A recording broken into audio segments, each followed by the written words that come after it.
have a solution for why you're hard stuck.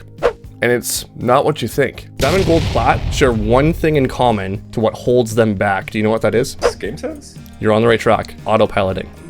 Autopiloting is the #1 thing that holds these players back. The issue is that you get into a habit of doing something, some sort of habit, and it's worked really well in previous ranks. So you say, well, if it's not broken, don't fix it. Well, now it's starting to break because people are starting to shoot back. And what's going to happen is they're going to start punishing you for things that you're doing. The biggest issue that a lot of people have is they'll bounce in between these ranks and they'll fall back really quick and they'll just keep going back and forth like this. And they'll wonder why. Key to breaking autopilot is critical thinking. We'll just put crit in there. Critical thinking.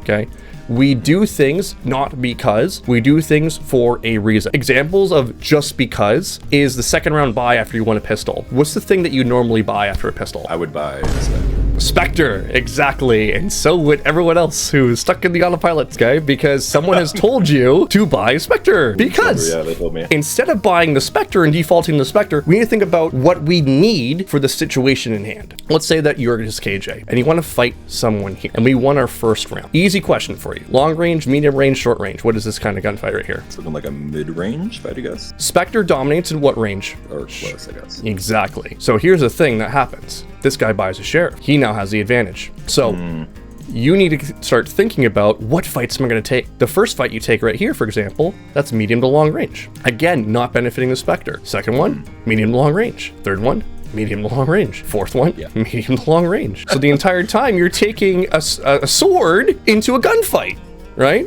So would you, technically, could you buy like Guardian? Would that be a great pick? Yeah, Guardian's a great buy. I like Bulldog. See, for example, here you bought a Sheriff, and that's okay. Typically, if you want to take longer range fights, because they're going to have some form of pistol, usually closer range guns here, but there's a potential for a long range fight right away once you start peeking out. We don't just buy because, we buy visualizing what kind of fights we're going to take. And then we buy the tool that makes the most sense for that particular fight.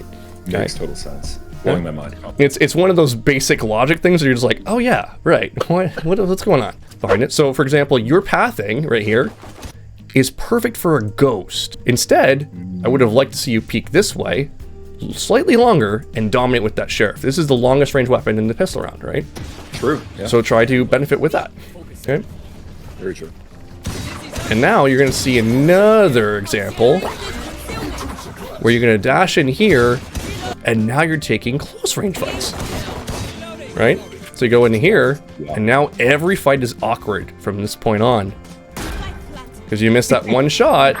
Yeah. See you later, alligator. Perfect fight for a ghost at this range against you, right? It's still a one-shot headshot at this medium range, okay? So right here, you have what I like to call a really good teacher, okay? Now, whether you choose to listen to said teacher or not, because this is the universe. This is fate right here, man.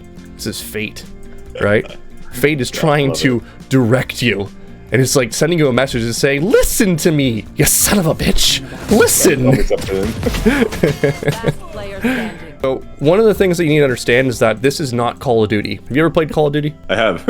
Okay, Call of Duty, and this is my limited knowledge of Call of Duty because I haven't competed in it, so I'm speaking on my ass a little bit. But at the same token, I've played basic Call of Duty. In Call of Duty, you can take an SMG, right? And you can absolutely own everybody across the map. It's ridiculous. At least that's my experience from it. Is there advantages to having a rifle? 100%. But the SMG can literally do everything. In this game, the SMG does absolutely nothing at long range. The way that you want to think about this is a tactical shooter. It's not Call of Duty. Call of Duty, you have a lot more leeway to do different things. It's movement based. This game is movement based to a degree. It's different. It's about where do I put myself to get the best gunfights for myself, to put myself in the best positions. It's kind of like more like poker than it is Call of Duty, because you got to think about percentages. What are the chances of me winning this gunfight? Is it 50-50? Is it 70-30? Is it 30-70? If that's the case, get the hell out of there. So everything that you do sets you up for success as you go forward. If this is poker, what would Call of Duty be? Shit show. Go fish. Go fish, yeah. That's a great way. Great way to call it.